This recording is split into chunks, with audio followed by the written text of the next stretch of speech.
Ito mga papi, luto na itong ating patatas. Ilagay na natin yung ating red pepper.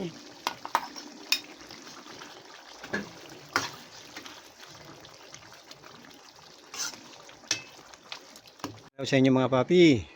Kung gusto nyo mga ganitong luto, pag-subscribe lang po dito sa Papi Cooking TV. Mga papi, ang gagawin natin ngayon ay beef mechado.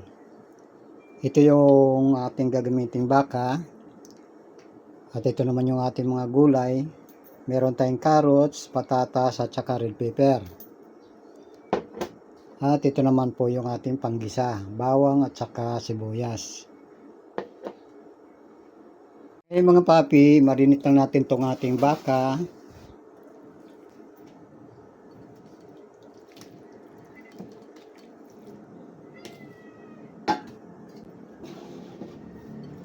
Marinate lang natin ito sa toyo.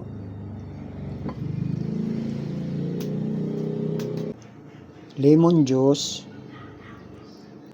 Lalagyan natin black pepper. At maglagay rin tayo sugar. Maglagay rin tayo ng nor seasoning.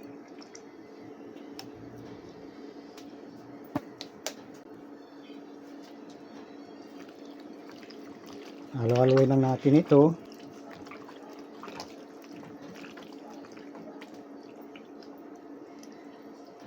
Ayun mga papi, marinate lang natin ito ng 1 oras.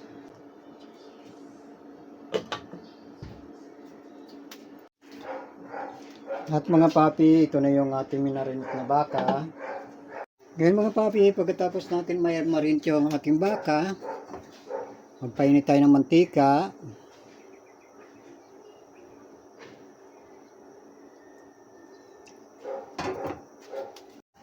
Ngayon mga papi, pag mainit yung mantika natin, ay prito muna natin itong ating carrots at saka patatas.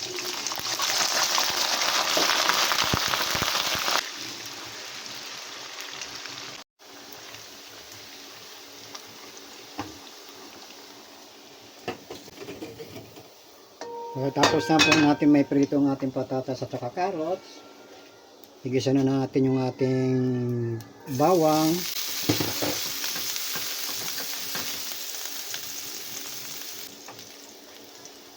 Sunod na natin yung ating sibuyas.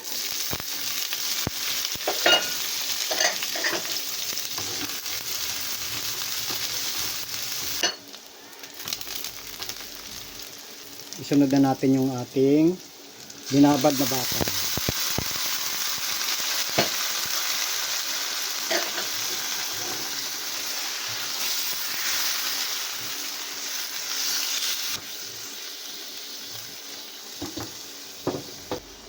Ayun mga papi, takpan lang natin sandali.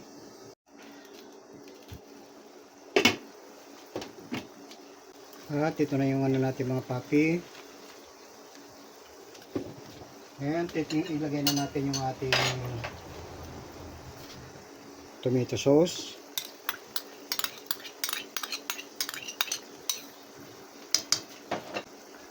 Ilagay na rin natin yung ating tomato paste.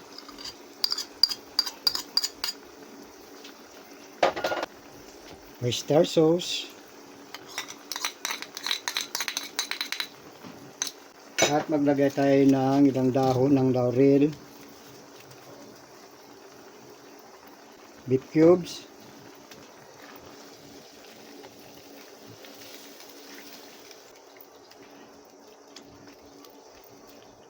Papi, takpan muna natin at hintayin na natin lumambot yung karni. Check na natin mga papi kung malambot na yung beef.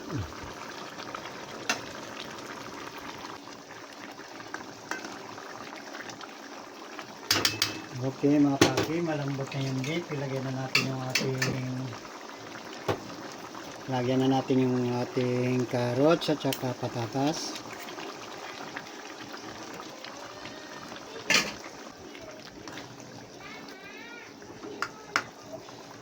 Okay mga papi, takpan muna natin at hintayin natin maluto yung patatas at saka carrots.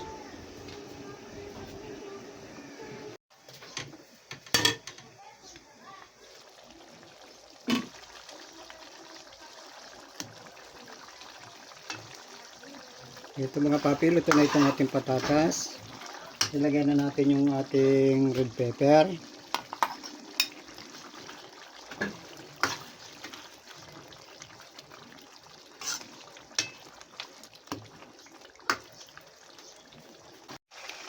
Ito na mga papi, luto na itong ating beef mechado.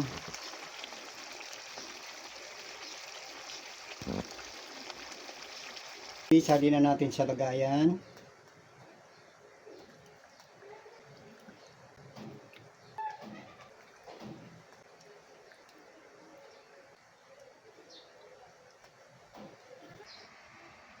Sana mga papi ay nagustuhan nyo itong ating video ngayon. Paki-like na lang. Kung pwede rin, paki-subscribe na rin. At paki-share. Thank you mga papi.